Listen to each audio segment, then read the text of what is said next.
Hello, my name is George Clements, Executive Director here at Bailey Chase, and welcome to our Fireside Chat for August.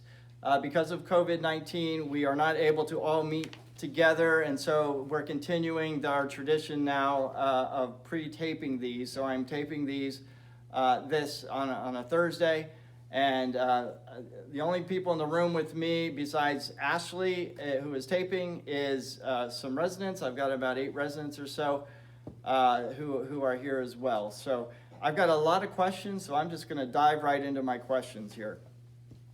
The first question is, how are residents selected for participation in fireside chats and other community pre-recorded related meetings? So good question. Really the only meeting that staff are doing that has residents as part of the pre-recorded meeting is going to be the fireside chat. So the way that process has been working, I've been working through our resident association president, Ann Neary. I've asked her every month if she could ask a handful of residents, 6 or 8 residents, if they would like to come, if she could invite those residents to come. And then every month it's been a different group of residents. So that's how the process has been going. If you would like to attend one of these meetings, you could let the Resident Association know, or you can let me know, and I can try to get you in the next one. We can't get everyone in the room, so that's why we've been just doing a handful at a time.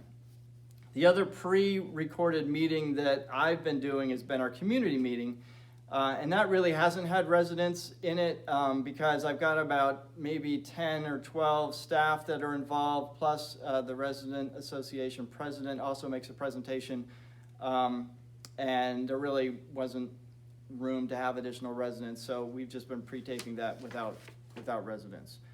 And that kind of leads to another question. What is the difference between a town hall meeting and a community meeting? Good question. The community meeting is that one I was just talking about that we pre-tape. That's run by the executive director. It includes senior staff. It's a monthly meeting. It also includes a report by the Resident Association president. That's a monthly meeting. The town hall meetings are quarterly meetings, and those are actually hosted by our executive team.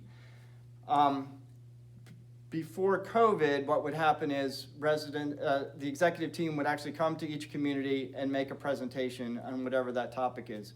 So this coming fall, the topic is going to be our budget for acts and each community. Because of COVID, executive team has not been able to travel, and there's been restrictions there, so they've been doing that virtually. So you've seen some, hopefully, virtual meetings that have been pre-taped and broadcast previously. I'm not sure how it's going to go for this fall yet, whether that's just going to be a virtual meeting or we'll be able to have some participation. So that remains to be seen. But that's the difference between those 2 meetings. One's quarterly by the executive team, one is monthly by the community. Now I have a bunch of questions here that are related to COVID-19 precautions. When can we expect the results from our COVID tests? So that question actually came last week, and I have since reported in my Wednesday memo that went out yesterday that we finally do have all the results. What I've been putting in that memo is kind of the progress of those results. Those results are all negative, thankfully, for staff and residents, so that's really good news. But it has taken a long time to get results. So even though in some cases you hear about labs, now turning results around in 48 hours and things like that, it's still been days and over a week, or actually over a couple of weeks for us. And we've actually switched labs 3 times because of that. Because labs are just overrun with volume to be able to turn things around quickly. So we've been trying different labs, and we are now on our 3rd lab to try to get faster results. Next question, are we able to have outside guests in our homes now? So the answer, unfortunately, is no. We are still in phase 2. We're allowed to have our immediate family come visit us in our homes, but outside guests who are not immediate family or friends are basically, we have the visitor zone set up that you can use the visitor zone.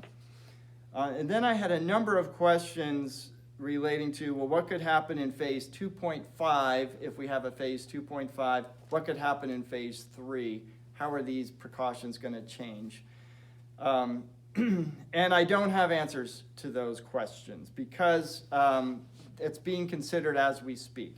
What we're going to be doing in phase 2.5, which wasn't a previously planned phase, but recognizing that here's where we are today, what is the best course of action, the COVID task force team is looking at options. So that would include questions like, can we have relatives spend the night, which the answer is no right now, but could that happen in phase 2.5 or phase 3? That's what they're currently looking at. Could we have outside friends visit in our homes? The answer right now is no, but could that happen in phase 2.5? I don't know yet. They're looking at that right now. Could we be able to leave the campus for more than 3 days and not have to have a quarantine situation? I don't know if that will change in 2.5. We have to wait and see. Can we get massage therapy back? I don't know if we can have that in phase 2.5 or phase 3 yet. I would think so, but we're waiting on that. So I know that the task force is currently looking at those situations. So it may be a couple of weeks before I get some definitive answers on that, but that's what I'm being told as I've kind of re-inquired about some of these things. We do have to remember COVID is alive and out there. So right here in our little nook of the world, COVID is all around us. So you may have seen in the news, and I put it in my memo yesterday, that Peak Healthcare had an outbreak just last week. They're a quarter of a mile down the street from us.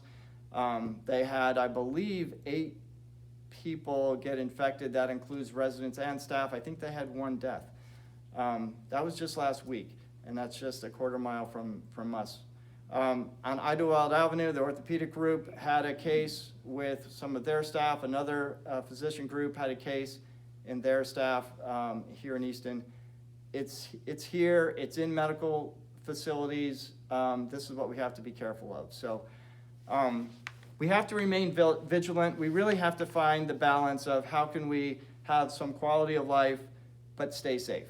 That's what we're constantly trying to balance. ACTS has over 10,000 residents and 7,000 employees. So they're trying to look at, and every region is different. It changes every week. It's a constantly evolving situation. So it's hard to deal with. But that's where we need to find that balance, and that's why we have precautions. Some people seem to think, hey, these precautions are great. Others, it can get tiresome. And when can we start to move on from this? So I just have to ask that everyone remains patient. A good, I think, way of looking at things is look at the people around you and assume they have COVID and are asymptomatic. And that's kind of really the mentality we all need to have. So keep that in mind. Thank you for your patience. When I have more information about a potential 2.5 phase or 3.0 with additional lifting of precautions, I'll get it out there as soon as I can. I mean, I don't hold back on information like that I know would be beneficial to residents. So that's where we are with that. I now have a bunch of questions that relate to plant services. When will our siding and patios be power washed? So we're actually putting a plan together right now to address power washing for our cottages and villas if needed. That would be siding, windows, patios if necessary. We're looking at that in the fall, so there'll be more information coming out as we put that plan together. Another question, when can we expect to have our windows washed inside and out? So if you have housekeeping, they should be cleaning the insides of your windows. If that's not happening, call the environmental director. And the outside should be taken care of when we do the power washing plan coming up in the fall. When can we expect outside light fixtures and lamp posts to be cleaned? So we don't have a plan that we normally or regularly would be cleaning the lamp posts or light fixtures. So if it sounds like there might be a specific situation here. So if you could contact the plant services director, if you've got a specific, whoever submitted this question, if you do see something specific, and this isn't just for plant services, if any resident ever sees anything that needs to be done, please bring it to our attention. We don't always see everything. Or maybe it's being addressed and it's just, is a little process to get it done, but feel free to let us know. So if it's a plant services item, please talk to the plant services director. If it's an environmental housekeeping issue, please let the environmental director know. And you can always let me know, and many of you do. So outside light fixtures, again, we don't have a normal plan for that, but if there is something that needs attention, let us know specifically what that is, and then we can take a look at that. Kind of another related question. The question is, the shrubbery and trees are in dire need of pruning and shaping. When does landscaping plan to address this? So we really did just have a major pruning of bushes, the taking down of dead trees or dying trees, replanting of new trees. We did do a campus-wide initiative there about a month ago. It took about almost a month and a half to 2 months to get it all done, but we did do that. If there's still a specific issue that maybe got missed or needs to be addressed, again, let us know. Let the plant services director know, and we can take a look at that. How often are we entitled to have our carpets cleaned? So according to your contract, if you would like to have your carpet cleaned, you can have it cleaned once a year. You just need to let the environmental services director know. I believe residents are required to move furniture and things out of the way per the contract, but let us know if that's a request that you have for carpets. How often are we entitled to have our residents repainted? So again, it's every 7 years in the handbook, and again, residents are responsible to move furniture. So that's something you need to request if you want to have that done, if it's been 7 years, and we can look at that. Are the villa residents entitled to a once-a-year deep cleaning? The answer is no on the Type B contract. On a Type A contract, that is part of your normal service. You get an annual deep cleaning, when that would be whether you're in a villa or cottage or apartment. Every independent living resident gets a deep cleaning once a year. Next question, when can we expect the new cottage trash system to begin? So that'll be the second week in September, and I will put out more communication about the specifics on that. So for those of you in apartments who may not be aware, but we are going to switch vendors for our waste management system to a new vendor.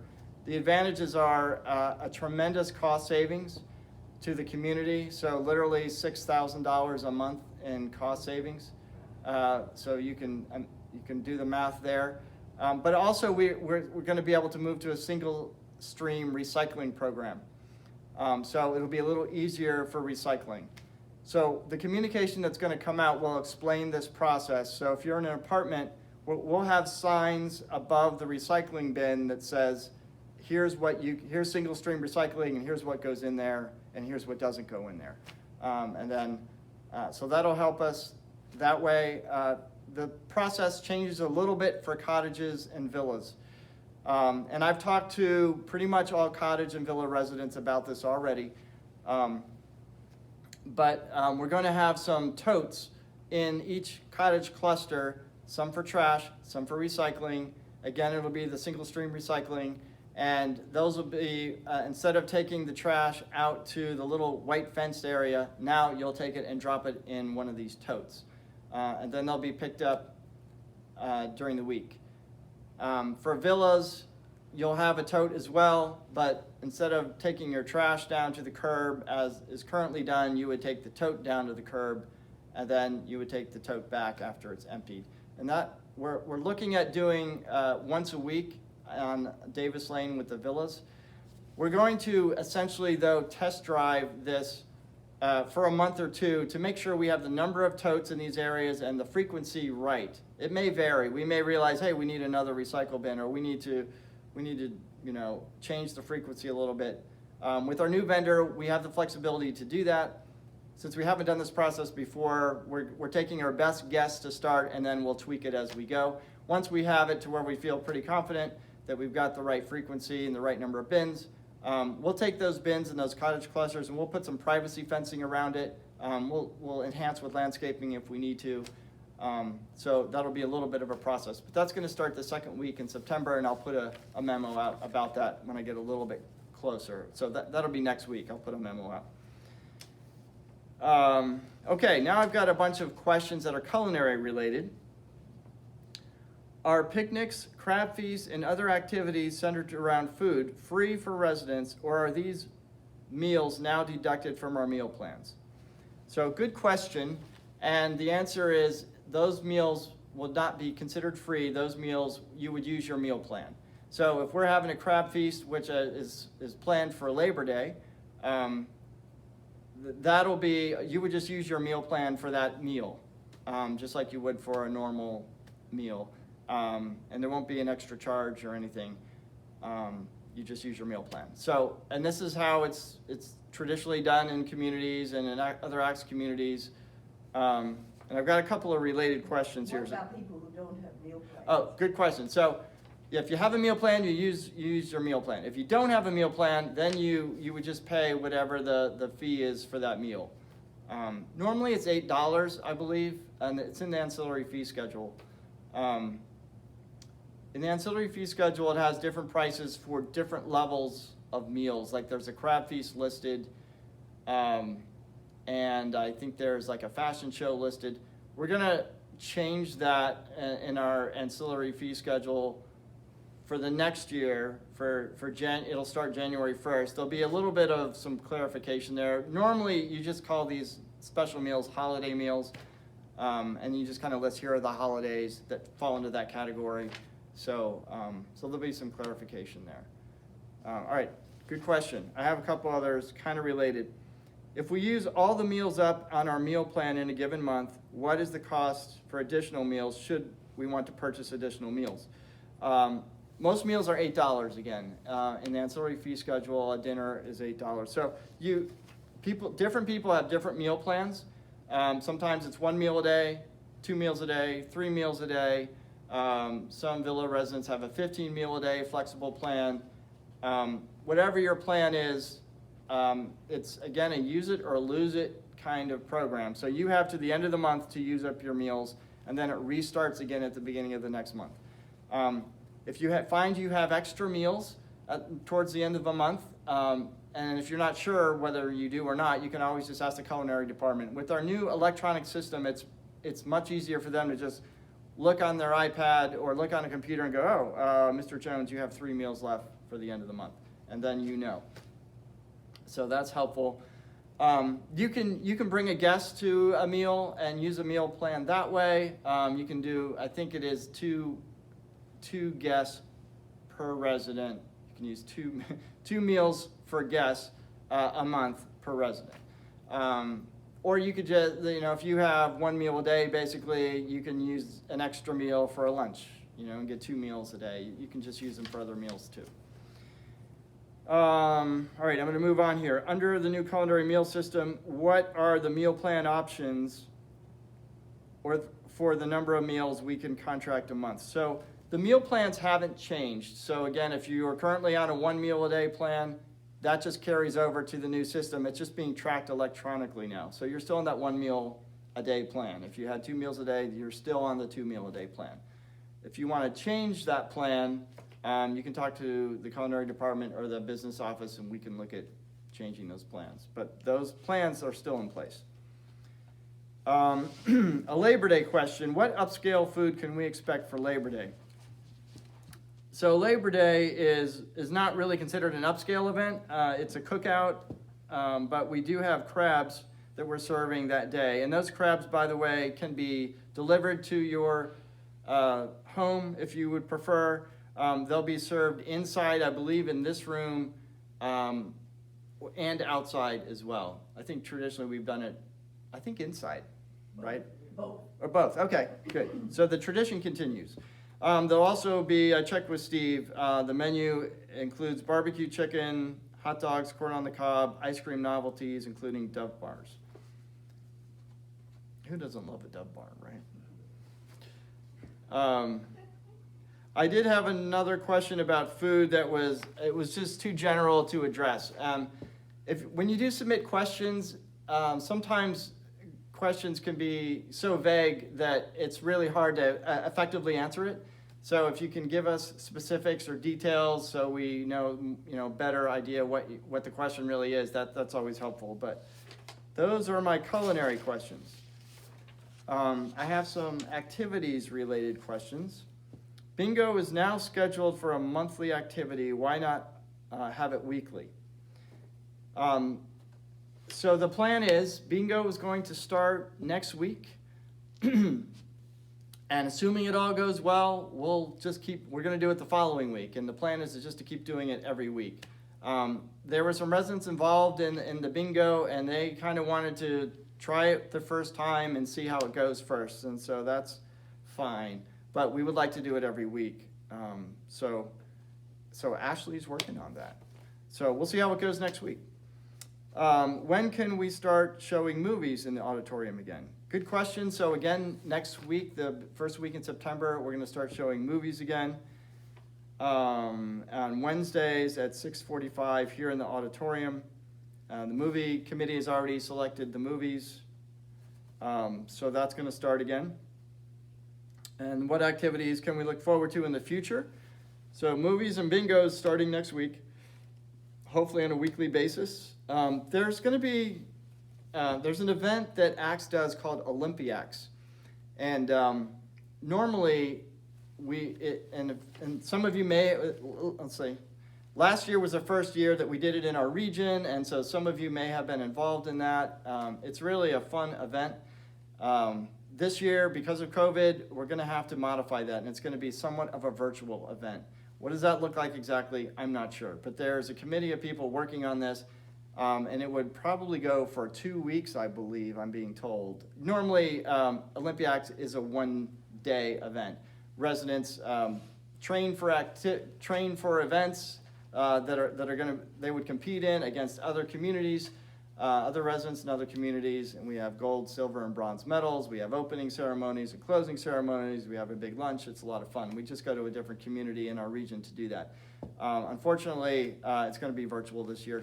So, but that is coming. A group is working on what that's going to look like. Susan Covey, our fitness director, is also working on a cyber cycle challenge. So we do have the cyber cycle. It's a pretty sophisticated piece of equipment. I believe she's coming up with a competition between residents starting next week.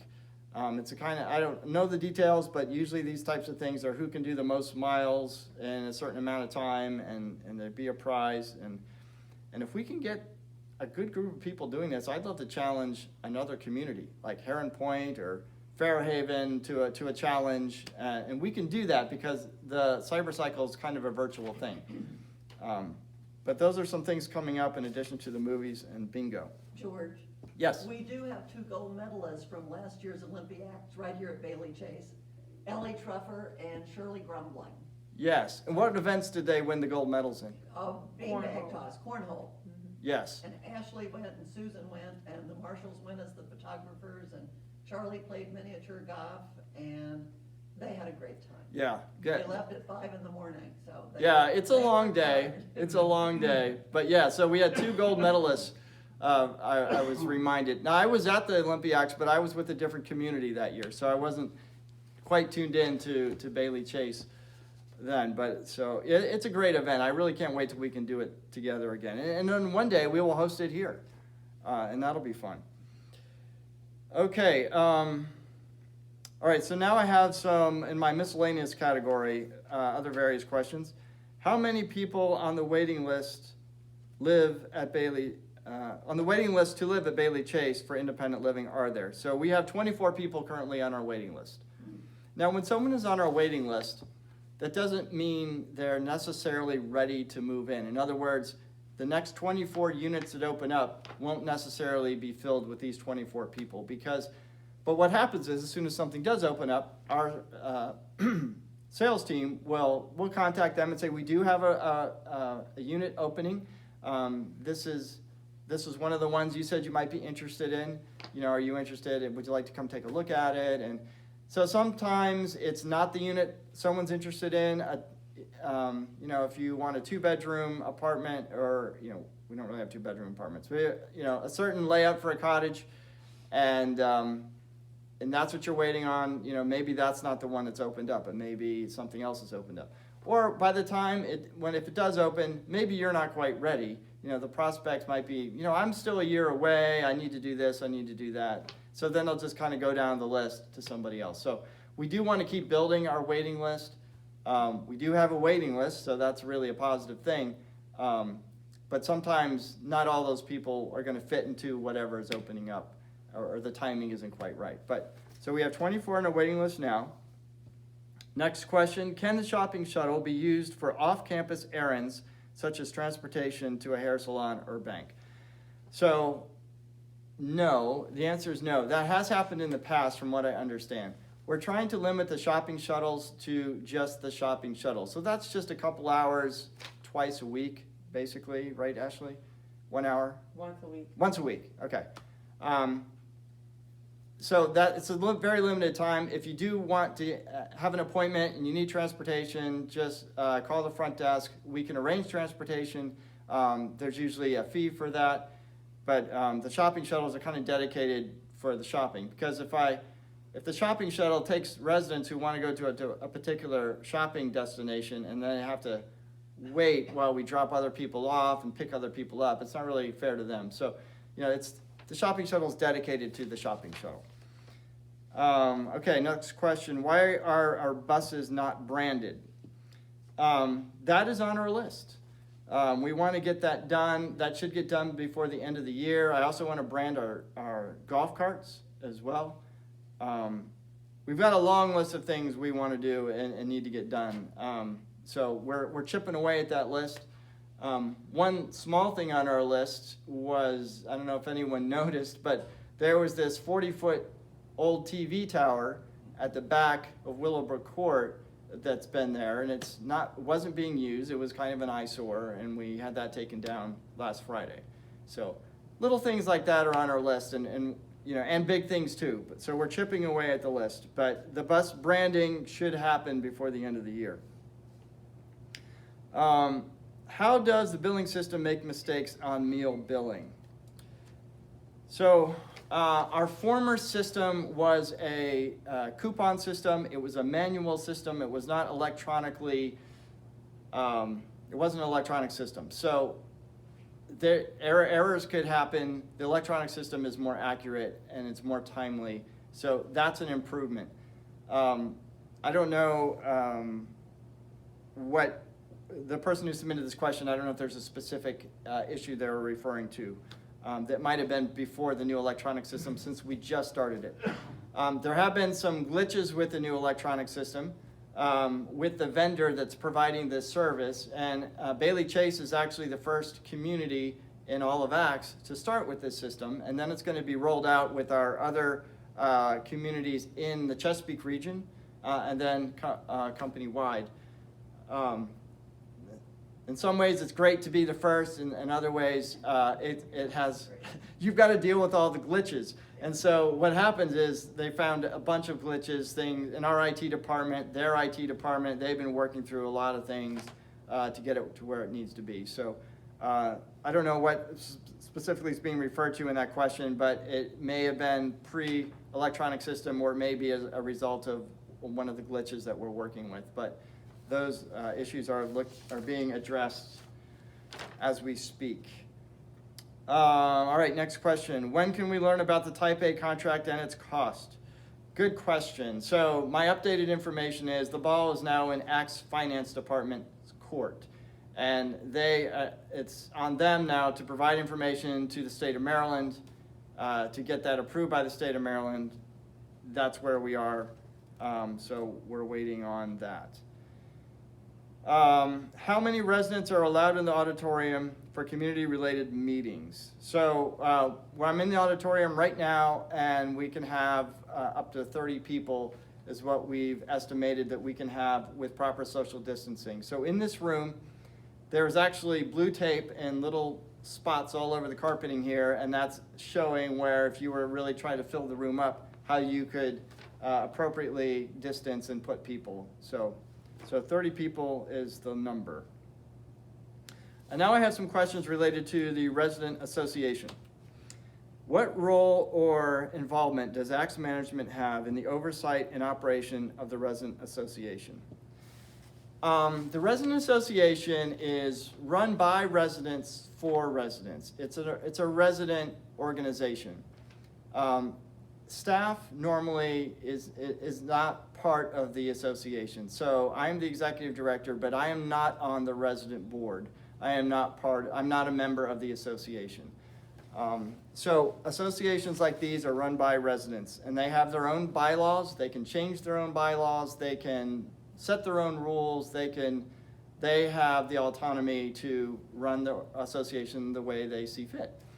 And so ACTS doesn't really oversee these organizations. Really, it's a partnership. So the relationship is more of a partnership. So and the purpose of the association, by the way, is it's a formalized group of residents who represent the resident population in a community for the benefit of those residents, and then they serve to field issues. They might come up with ideas, anything to help residents maximize their quality of life or solve problems within a community. It's a formalized way to address those types of issues. And then in addition to that, it's the executive director is the one who is interfacing on a regular basis with the resident association. And so there's sort of a part, that's what I meant by partnership. So I may have recommendations or suggestions to the resident association or questions. They may have recommendations to me and questions, and together, as I represent ACTS and the association represents residents, we work together to identify any issues, solve any issues, those types of things. So that's kind of how that works. How does the Bailey Chase Resident Association bylaws, structure, and methods of operation compare to resident associations at other ACTS communities? So again, this varies community to community. Different communities may, they do their own bylaws. They may have, very different bylaws from another community. The way they run things can be different too. I know that the resident board here is currently looking at their bylaws. There's been some recent discussion about the resident board, which I think is where some of these questions might be coming from. I know the resident board is looking at some of those things and looking at their bylaws, and when the new board forms in September, I think that's the group that would kind of look at those issues and kind of go from there to decide if that's something they want to change. How do other ACTS communities handle the collection and processing of employee recognition donations?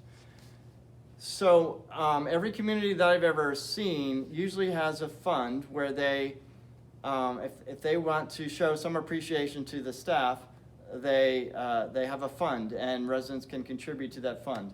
As you probably know, we cannot tip our staff, and that's a policy that we have.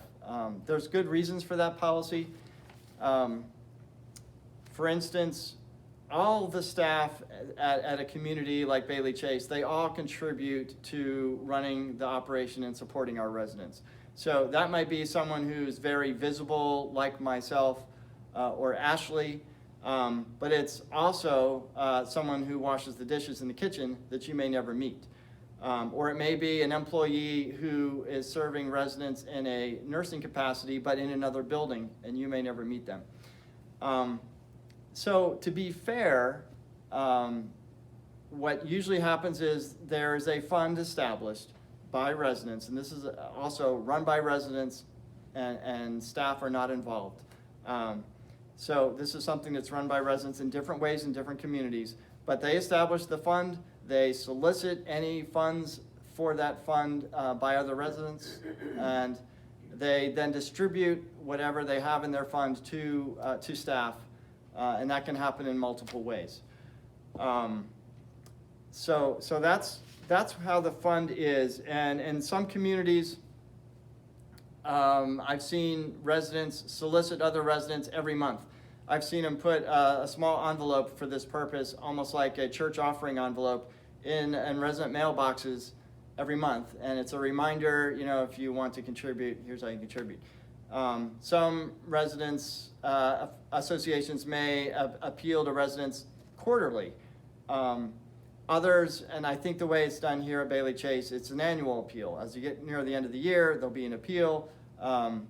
So it can happen in different ways. There isn't really a prescribed way of doing it. So that's how that fund works in different communities, and that's how it's working here. All right, my last question, resident association question: how will required businesses and voting be handled at this year's annual resident association meeting scheduled for September in light of COVID-19 restrictions currently being observed at Bailey Chase?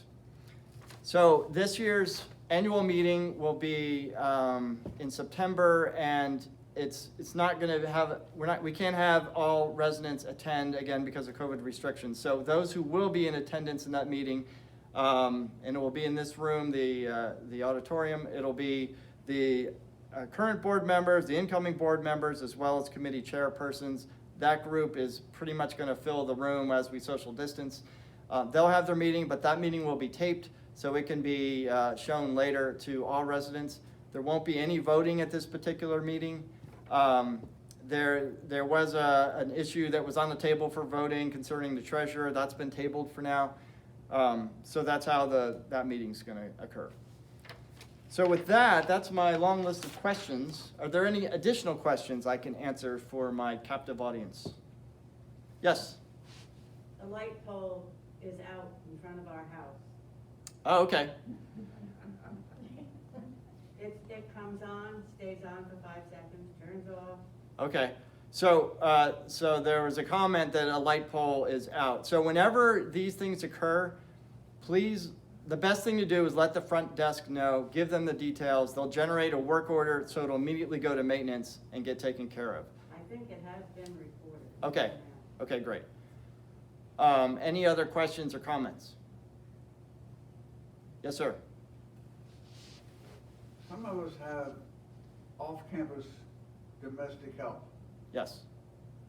At what point can they come back? I haven't had much help for about 12 weeks. When can we let them come on? The lady that we have has been with my family for 16 years. Mm-hmm. And we see people doing this, that, and the other in all the places that we've never seen before and may never see again. But yet, the person that helps me has been with me for 16 years, and I knew her then, and I know her now, and we'll see her next week, I hope. So it doesn't seem like there's a very good balance there, and I would think that someone like that should have as much access as workmen doing various things. So the question is, when can domestic help be allowed back in our homes? And are you referring to housekeeping, pretty much? For housekeeping. So again, this falls under the COVID task force as they allow certain, the lifting of certain precautions at certain phases. And so in our phase 2, that is not one of the things that's allowed. Will that be allowed in a phase 2.5? I don't know. Would it be allowed in phase 3? I don't know. So I'm waiting on that. We have allowed caregivers to come in. They're to be tested weekly and follow precautions. We've had other workmen come in for certain things, and if it's our staff, they're all being tested on a regular basis and screened daily, of course. So those are some of the things that we've allowed. I don't have the answer on when housekeeping is going to be allowed. If you would like housekeeping, we do provide housekeeping, and these are people who are tested regularly and screened, of course. You can use our housekeeping in the meantime.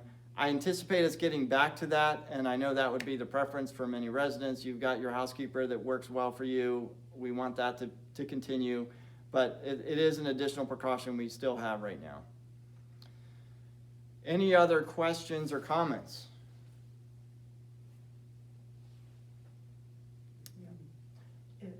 Just a quick personal question. My husband will be moving from rehab at the hospital to rehab here. Moving sometime today. Can I come into the rehab facility here to see him? The question is, can you visit someone in Willowbrook Court? No, you can in our visitor zones in Willowbrook Court. So we could talk about that afterwards. But yeah, we have the visitor zone set up for that. All right, any other questions or concerns? All right, well, thank you. God bless you.